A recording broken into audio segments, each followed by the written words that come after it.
if you don't try with Fidelity, then you don't know.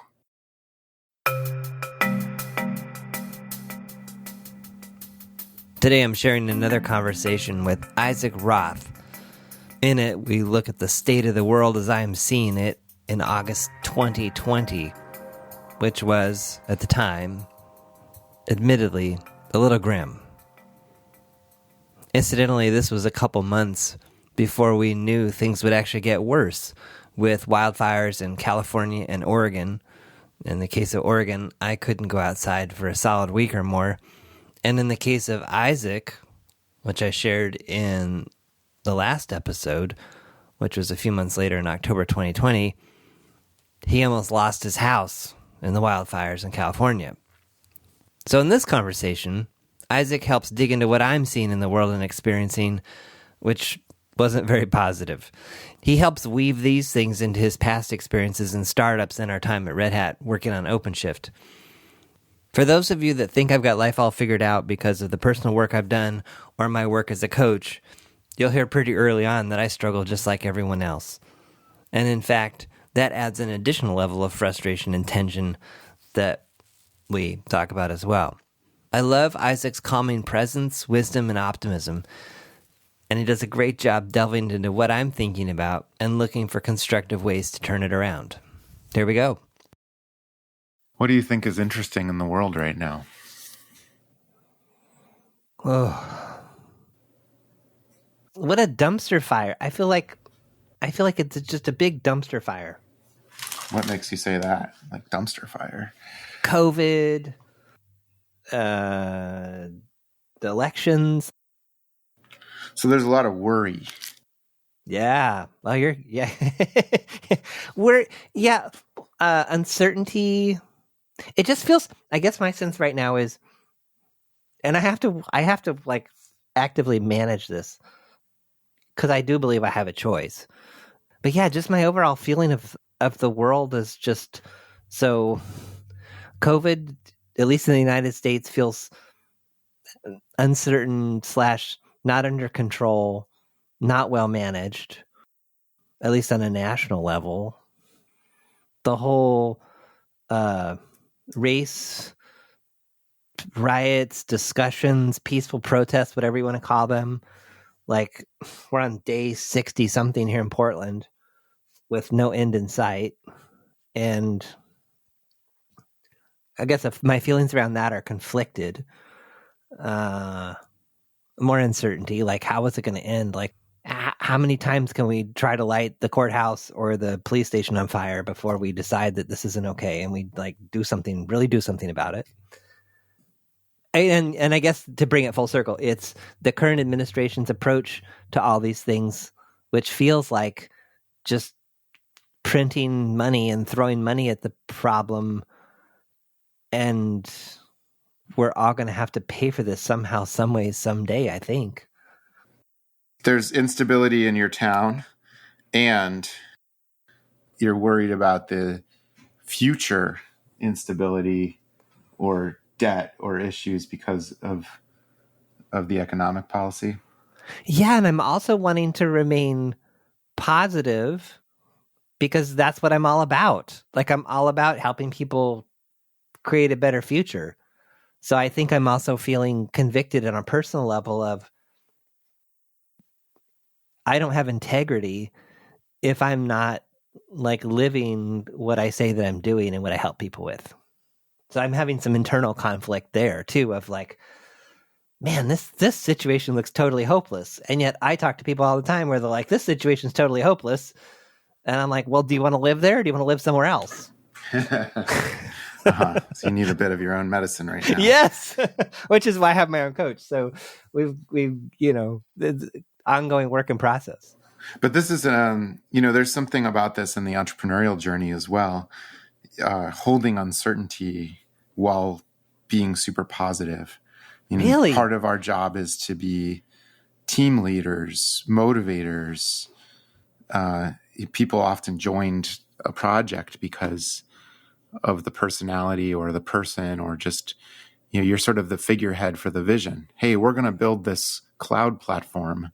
for applications, right? And everyone's like, well, okay, if you believe in it, I kind of believe in it, but I don't really know. But you seem really passionate about this. I think you can help us get there. And so the founders, the leaders' enthusiasm is important for the team. And of course, another thing is that it's just more pleasant to work with people that are positive. And, if the person sitting next to you is like, I'm excited about this, I think this is going to work, versus if the person sitting next to you is like saying every day, I did my code commit, but this project's never going to work. Right. I'm worried about how this is going to go. We need a lot of positivity and optimism, and that starts with the founder. It starts with the leaders. And so how do you maintain that positivity when you have doubts yourself? Right? Ooh. So did you have doubts with OpenShift? Of course. Like how bad? Like what? Like on your worst day, what was your worst doubt? That no one would use it. That was like the recurring nightmare. Was, hey, we're going to do all this work, and even when we started having initial users, they were building non-serious applications, of course, because you always test a new thing with something easy, and so I worried, like, nobody's going to trust this with an actual mission critical application. We're all just kind of fantasizing together about how things could be. That was my worst fear. And what would you do in those moments?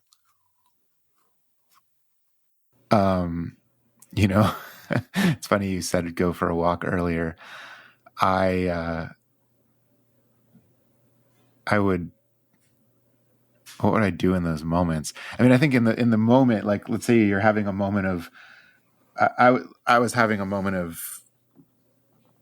of concern, like between meetings or something, or somebody would bring something up and I'd look at it, not from a enthusiastic, would say what I have to say to get through this, but I would actually take a moment to be critical and really look at it and think, like, yeah, this might not work.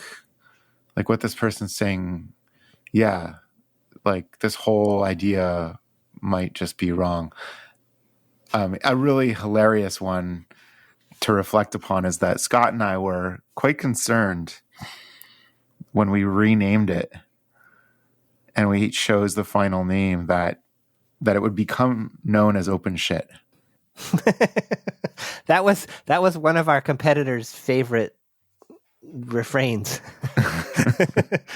We'll go nameless.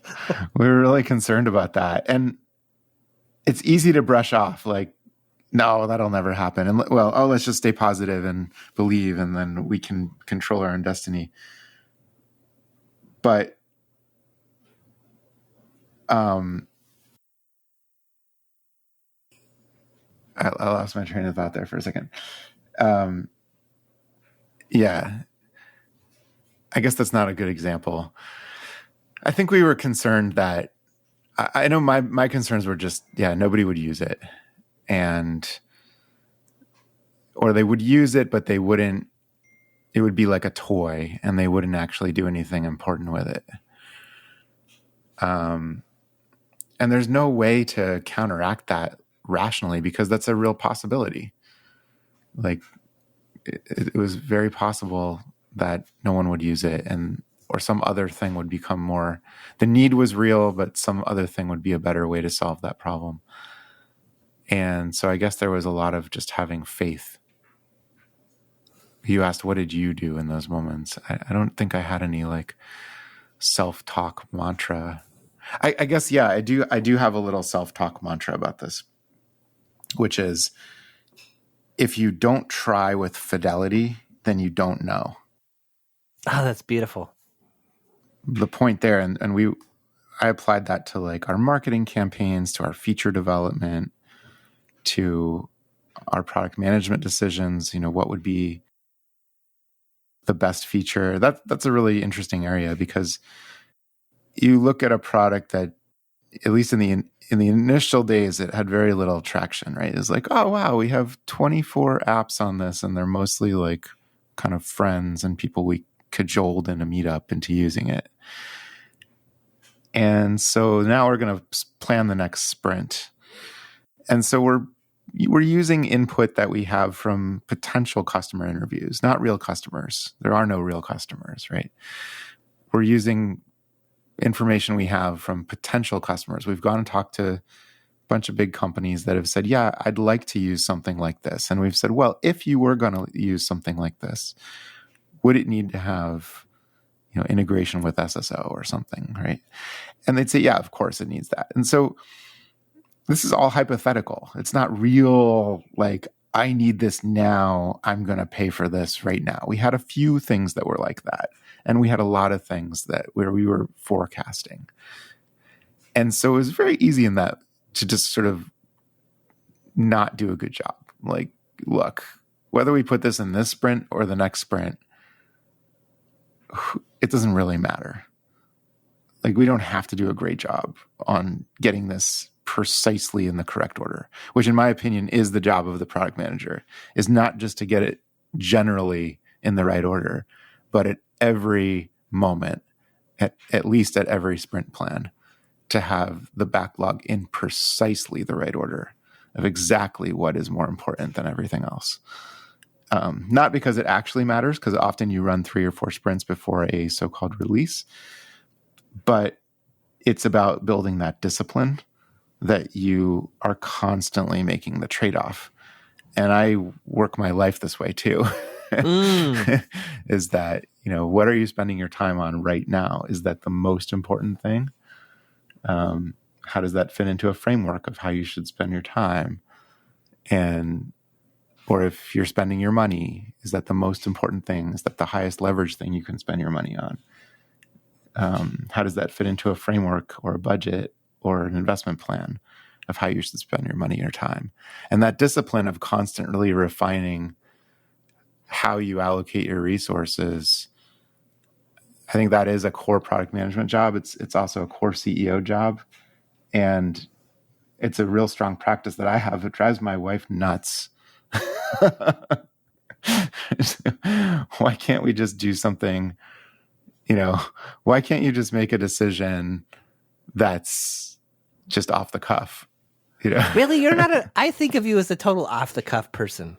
It's very calculated. But what I've learned is to also reserve, right? So I have like a bucket of time and money and attention that's just meant for serendipity. Meant for, like last night, I had a plan of a few projects I was going to finish, and I had the time, and that time started. And then my daughter came in and said, I want you to read me a book. And she hardly ever asks me to read her a book at that time. And because she usually doesn't want to read before it's bedtime. And I thought, she's asking me to read a book. Let's do this. And so I pulled out a little bit of that serendipity budget and switched it in the backlog for my project. So that's kind of, I kind of budget, it's important to make time and money for things you didn't think of, things you didn't plan on. So what other things are in your backlog? My backlog, at least my present moment backlog was full of doom and gloom. What's in yours? Well, hold on. Let me finish this thought about Fidelity. If you don't try with Fidelity, then you don't know. So the thing is to do the best job you can at every moment, because let's say OpenShift had not gotten a lot of usage, or no one had done anything important with it. If we'd done a sloppy job creating it, when we got that data that, okay, it's been 9 months and no one's done anything useful with it, what we wouldn't know in that moment is, did nobody do anything useful with it because it's genuinely not a good concept? Or this is the wrong time in the market? Or this isn't the kind of thing people needed? Or did nobody do anything genuinely useful with it because we didn't deliver a good version of this concept, or we didn't let people know. We didn't let the right people know that this concept existed, the ones who were looking for something like this. Or when they found out about it, we didn't help people get onto this platform in a way that they could feel comfortable with. And so they said, oh, it's not worth the risk of trying something new.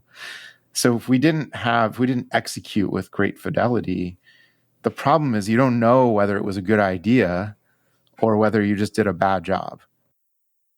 And you can bring that into all parts of your life, but one that's really fun, I think, is dating, right? I have many friends that are trying to find partners to spend some time and maybe build families with.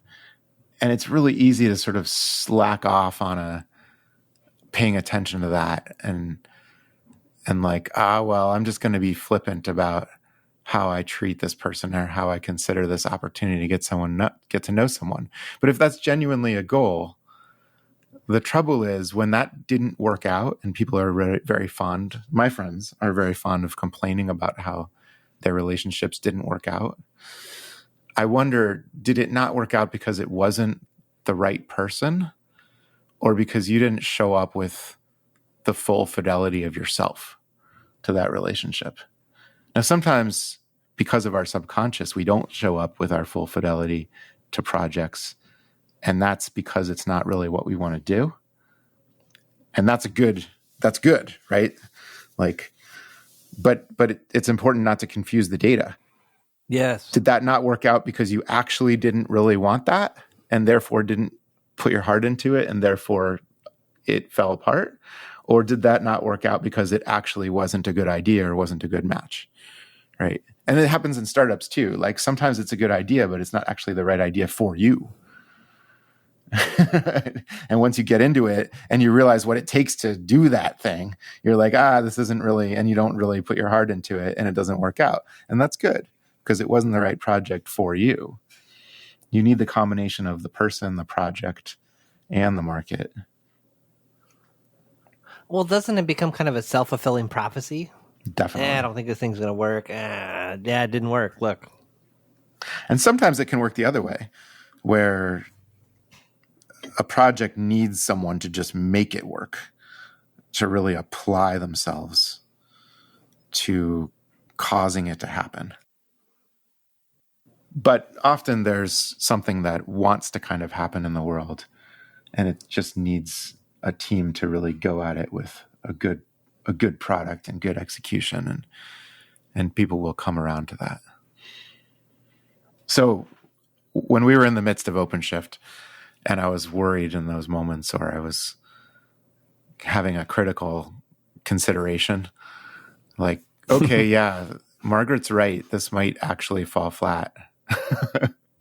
And I'd think, how do I hold that and still go back to the team in the next room and get really excited about the thing we're going to build tomorrow? I thought, well, the reason to be excited is because it might work. And we won't know unless we try the hardest we can.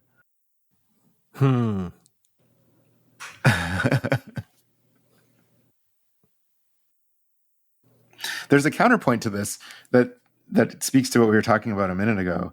Sometimes people say that you shouldn't, like, sometimes people say like starting a startup is like pushing a rock uphill. And there's moments when maybe you shouldn't push so hard because maybe the startup is continuing to exist basically on just your effort and momentum. And often I think that's the case. The startup is continuing to exist on just your effort and momentum, combined with all the resources that you're able to muster. It's not solely your effort, but it would not work without your effort because that's an integral part. And then you have this question, like, does this thing exist only because I'm pushing a rock uphill, or does it actually have momentum on its own? I think the answer often is both.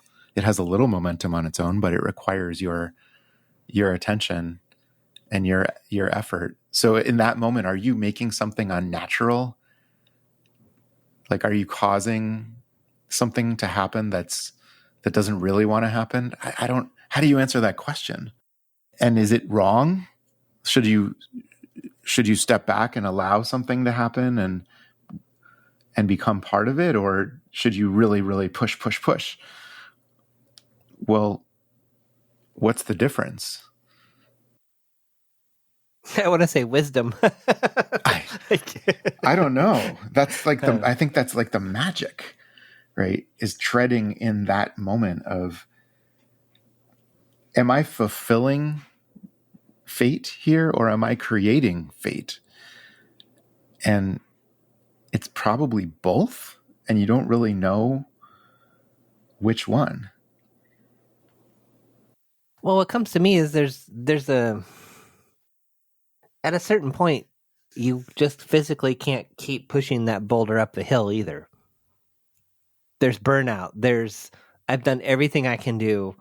This thing, I mean, at a certain point, I don't know how the metaphor works here, but at a certain point, it becomes more than you pushing that boulder up the hill, and you get some momentum so that you can take breaks from the boulder.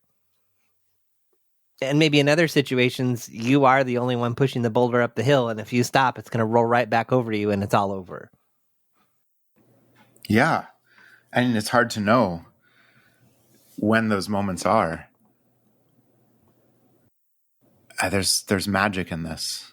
I think this is the thing you get to have in a more severe way as a founder, as a startup leader, than you do at a big company, or when you're not so responsible for deciding how much resource is going to be allocated to something. So it's a little more life and death. The boulder is real. It really is going to roll back on you if you don't do something. Yeah, or just that moment of like, does this boulder have any momentum if I stop pushing it? Or is it me pushing it that's, and you don't know unless you stop pushing it, which you don't want to do. Because like you said, it might roll back on you. Well, there's another dimension that I wonder if the metaphor can handle, which is, what if as you're pushing the boulder, maybe the boulder at certain places, the terrain is level? Yes. And sometimes it's down and sometimes it's up. But if it's straight up all the time, that's not sustainable. That's not sustainable. What we hope to do is sort of push the boulder and then recruit other people to help us push the boulder. And then we have sort of a cheering squad, which is our customers in the market that are like, yeah, we want you to push that boulder. And Keep so pushing. there's just, like there continues to be energy and encouragement. And we keep pushing and we keep pushing. And at some point, the metaphorical hill starts to flatten out and maybe even becomes a downhill. Or maybe we just have a big team helping. But most people talk about this metaphor as like there's kind of a crest and then it becomes a little easier and it starts to snowball on its own, where there's real momentum behind a product concept and a need for it. That is the idealized version. But very often it's not like a linear mountain with a crest and then a downhill on the other side. There's kind of peaks and valleys, ups and downs, gentle grades in both directions.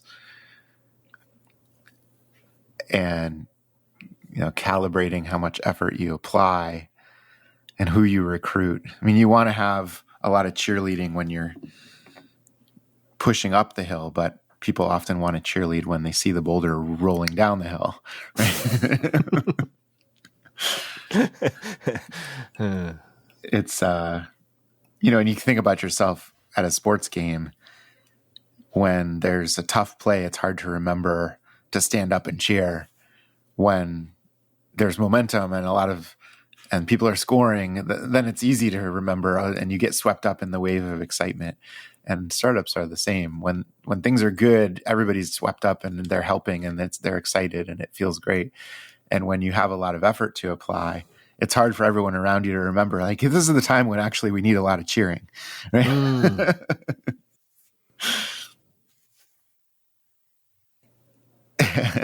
I think it's the job of those closest to the founders and the business to to be the cheerleaders in those tougher moments. And that often happens in more private settings. But like the board, the advisors, the executives, the family members, they need to cheer when you're pushing uphill. And they can step back a little when you're rolling downhill because everybody else is going to cheer at that moment.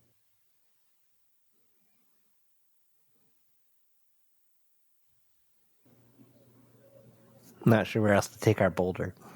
No, me neither. I switched. I was enjoying a pregnant pause. Yeah. No, I like our silence. I'm totally comfortable with it. I was thinking about your previous. I was thinking about, okay, yeah, what am I thinking about lately? And it's back to the conversation we were just having about your anxiety. That's too trite of a word to put on that feeling you were. Well, no, it's funny. I don't think of it as anxiety. I think of it more as just like, I want to be hopeful. I'd like to think I could contribute to making it better in some way. And yet it's just this big question mark. It's such a great thing that you brought up. How do you be hopeful at a time when it is so uncertain? You know, are schools going to be open? Is the courthouse going to burn? What's going to happen in the election? There's many questions that seem important. And how do you stay? And most people, I think, do want to stay hopeful. Something I just noticed, I just want to say out loud is, I think what I noticed in myself as you were talking was there's this urge that I just want it to all be okay. Which isn't realistic. That's the anxiety, right? I want it to be okay. So. I want it to go back to normal. We may not even need normal. We just want it to be okay. We want to know that we're going to be okay.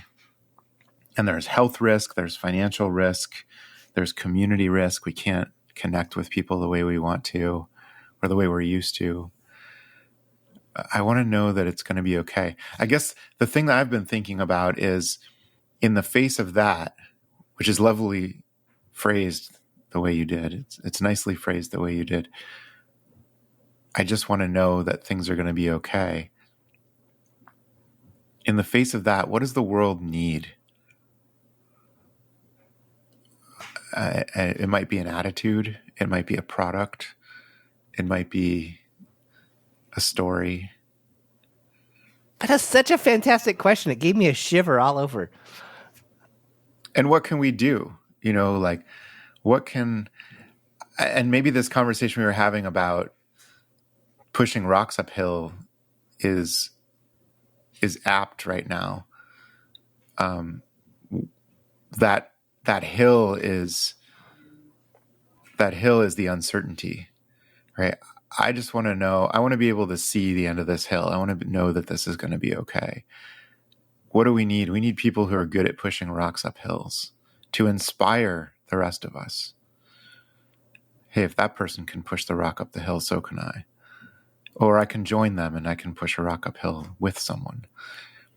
So maybe this is a moment when we do really need entrepreneurs and the skills that they have of being incredibly optimistic.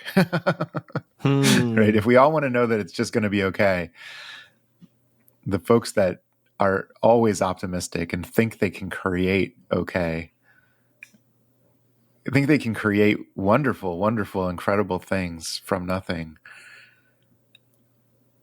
This is maybe a time for entrepreneurs to step up and share a little more of their journey so that other people can see what it looks like to create and to be okay when the odds are stacked against you. I mean, let's face it, when you're trying to start a business, chances are it's not going to make it. Chances are you're going to lose your job, you're going to lay off your employees, your customers are going to be disappointed in you. Those are the statistics. Most of these businesses don't make it. But we all go at it anyway because we believe that we can succeed. And that belief, that faith that it's going to be okay, That's what we need in the world a little bit right now. What's also striking me is you mentioned this word fidelity, which I typically think of the word integrity, but I like the word fidelity. There's something about that word I like too. And I think that's another like underlying cause of my feelings of uncertainty is it feels like there's an increasing sense of like, what is the truth? Will will I don't know what to believe anymore in terms of the news. You don't know, right? But it's like, how does this virus spread? And are the numbers Can going I go up to or are they school or going not? down? Are we taking is the federal government's approach to it, does it have integrity? Right. Like we're going to pay what that drug company Moderna or whatever it's called, the $1.5 billion for a vaccine? Will the vaccine work? Will the vaccine work? Will the stores reopen? Will we ever go to a restaurant again? How many shares does the president have in that company? Like, I'm just like, are we all being manipulated by a foreign entity? Yeah, there's a lot of things to question and be uncertain about. Yeah, and so the story I tell myself is that if things are being done with integrity, I feel like I could be more okay with whatever the results are. And yet, the sense I have is that things are not being done with integrity. The question there is, how do you measure? But the feeling is interesting, right? Regardless of, I mean, you might be referring to a national policy, but you might be referring to your neighbor's decisions about whether they're going to send their child to school or not. Sure. All these things have questions of, is this person acting in the public good? Are they acting in their personal good? Are those things aligned or not aligned? Are they acting? I think a lot of the question that we're often asking is this person acting in service to me or to themselves or to both? And is it detrimental to me?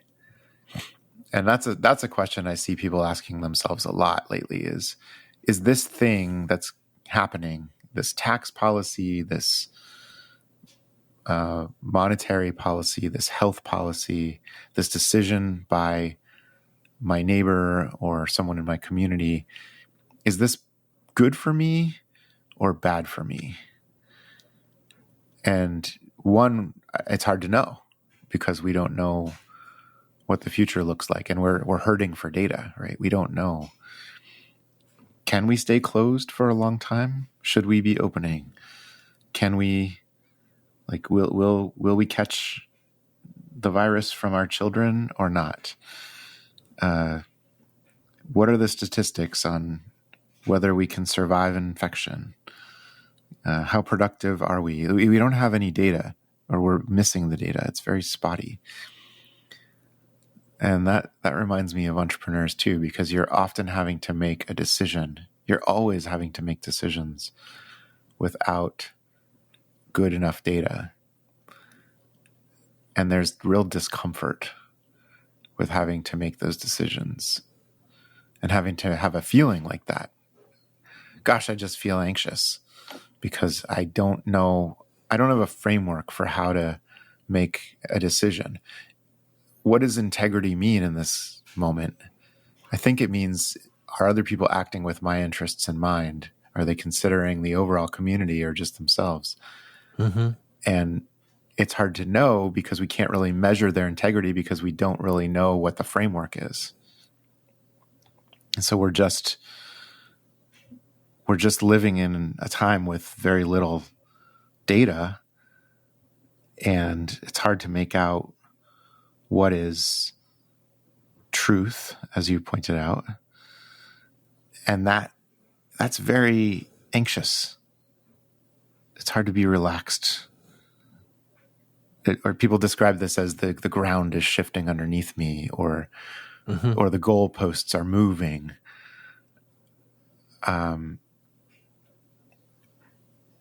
Maybe going back to our rock, the hill that we're pushing it up is undulating as we go, and it's unpredictable. There's an earthquake and the boulder's going to fall in a crevasse. Yeah, that could happen, right? We won't be able to get the boulder out of the... Maybe this hill is made of sand. It's so much anxiety. How do we give ourselves comfort and security when there's anxiety? And I guess my thought is to come back to that same mantra. If we don't give it an experiment with high fidelity, we won't know. Yeah, and what comes to me too is that I brought something like this up with my own coach, that I was troubled by the local violence and stuff, and as he normally does, which is so awesome. He's like, yeah, but first you gotta just do your own work first. He's like, if you don't take care of the violence in your own heart, you're never going to solve any of the external violence. Like, what whoa. A beautiful point. It gets to the idea that as we're reflecting on things that happen around us,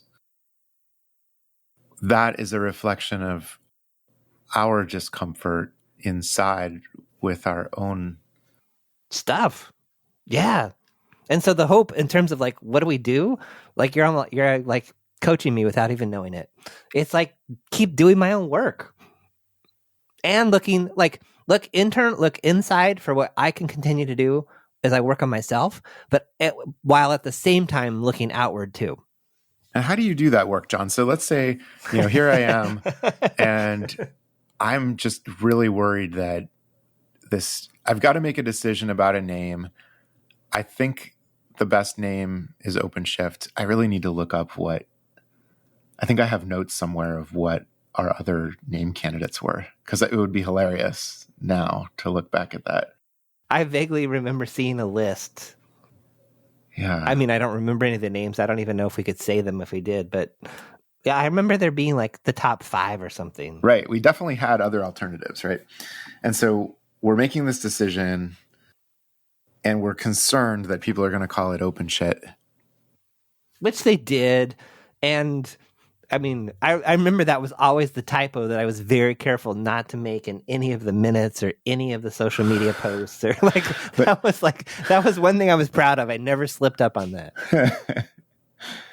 But so we're in that moment though. We're making the decision and I'm worried.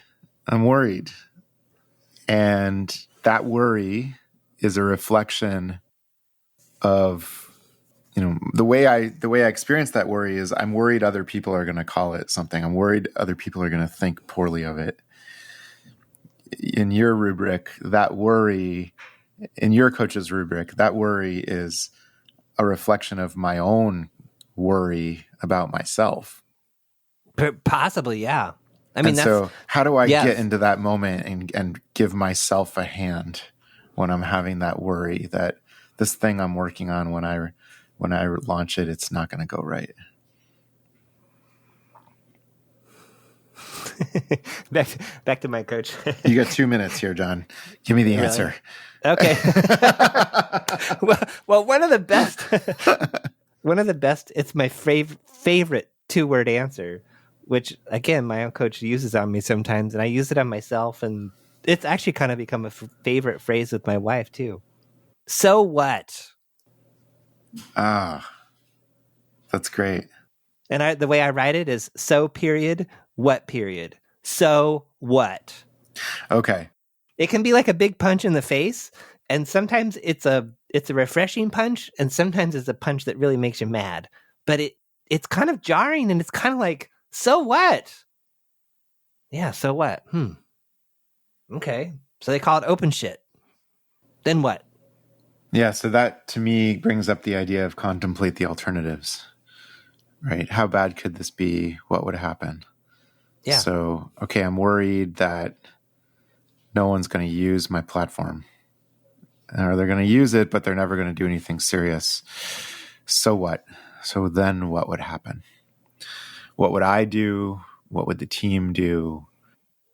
Yeah, and this can also be tied to the 5 whats or the 5 whys, which is you just keep stair stepping down. Okay, so nobody uses the platform. Then what? So what? Well, we would invest another X $100,000 in it and see if we could make it work.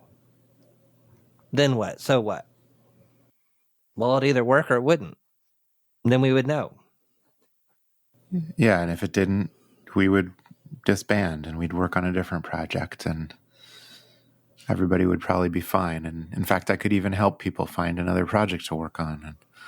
And that's what's funny or interesting about this particular exercise, because I have done it on myself, is we often make the leap from it's going to fail, and that means I'm going to be homeless and living in my car if I even have a car.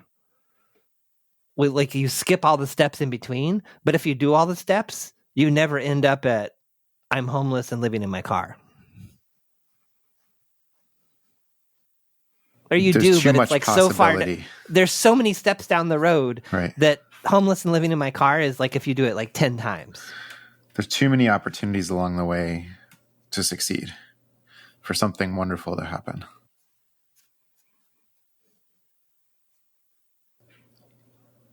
Yeah. So what would be my first that I don't know.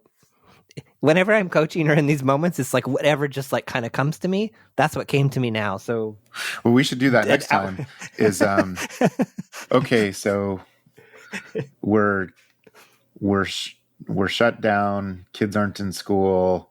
There's protests, and yes, we're not fixing. And the government is rotten to the core and corrupt. The government is rotten to the core. We're printing money. There's all these things. And what we should do is we should say, so what? So what? So what's going to happen then? What's the worst? And then what would happen? And then what would happen? And just work through it.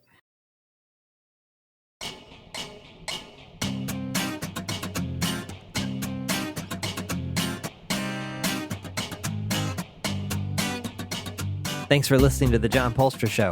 Notes, links, and all that other good stuff for this episode are at johnpolster.com/podcast. Send your questions, ideas, or a simple hello to podcast@johnpolster.com. Want to stay up to date on new episodes and receive notifications of upcoming events? Register your email address at johnpolster.com/updates.